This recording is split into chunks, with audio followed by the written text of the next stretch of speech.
Inclusion of children with additional needs. Created by Alina Kanivets. Introduction. I would like to consider inclusion for children with special needs. Their features, types, what support is needed from the practitioner, and I like to emphasize that supports for inclusion should not be attached to the individual child with a disability, but should be directed at the whole ECCE setting.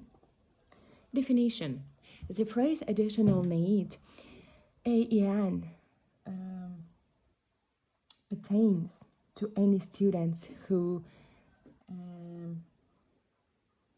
necessitates extra assistance due to a disability or a specific diagnosis. It also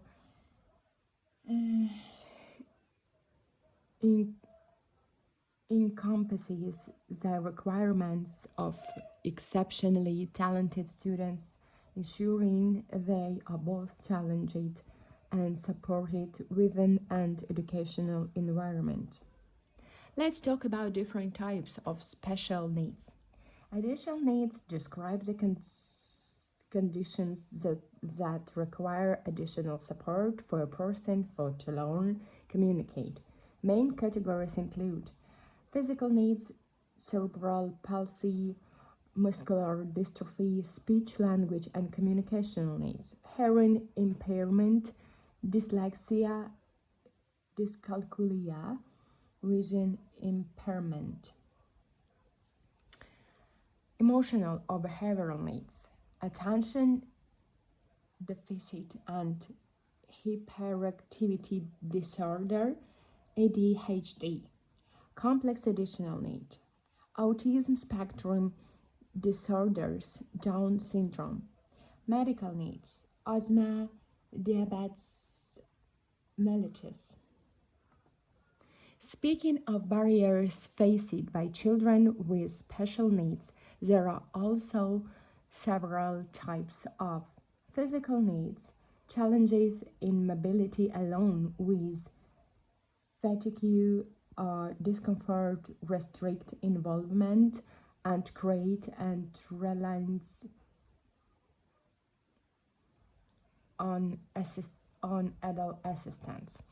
Speech, language, and communication needs, difficulties in reading, writing, and numerical tasks, loss of information stemming from hearing or visual impairments, and challenges in articulating thoughts or requirements.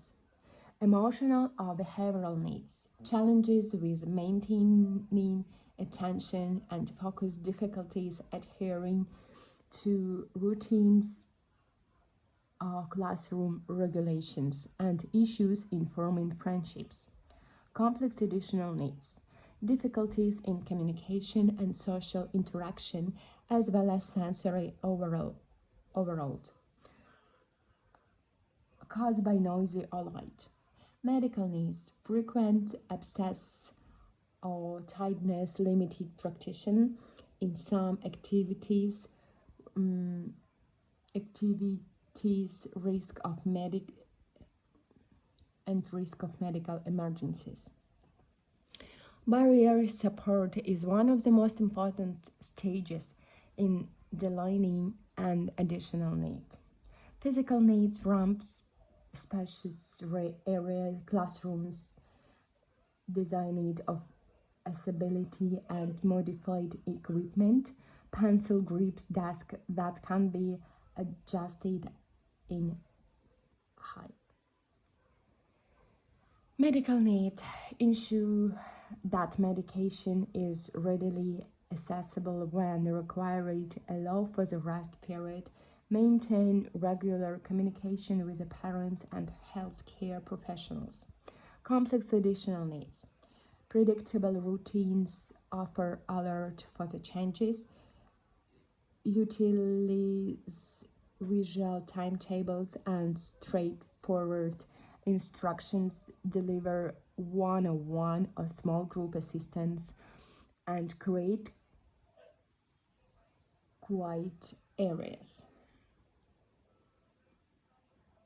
Emotional and behavioral needs. Short, varied tasks to keep attention, movement breaks, and calm space. Encourage special skills through group work and support. Speech, language, and communication needs. Utilizing straightforward and uncomplicated language. Offering speech and language therapy.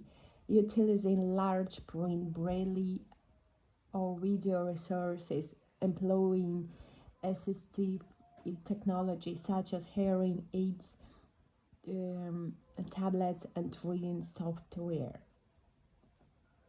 In practice, the following principles should be adhered to. Individual plans in individual environments.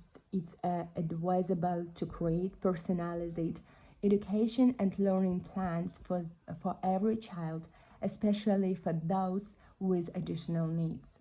Adopting an inclusivity approach, acknowledging the distinctions among children and utilizing this understanding to create and modify the curriculum.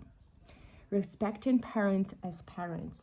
The setting should be viewed the relationship with children and their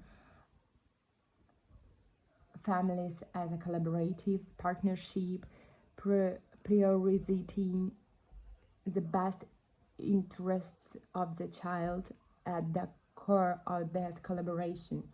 Early intervention. This entails recognizing and delivering timely assistance to children who are at risk of experiencing unfavorable outcomes.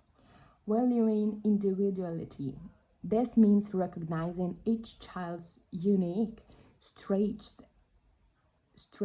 and interests and also their unique challenges. Conclusion. Summarizing inclusiveness, we consider the different difficulties faced by children with additional needs, as well as the features of support through understanding, adaptation, and inclusive practices. In general, inclusion is an essential part of working with children because all children are different, not just those with additional needs, as well as from different nationalities, skin colors, and languages. Inclusion teaches empathy, helps respect. Thank you for attention.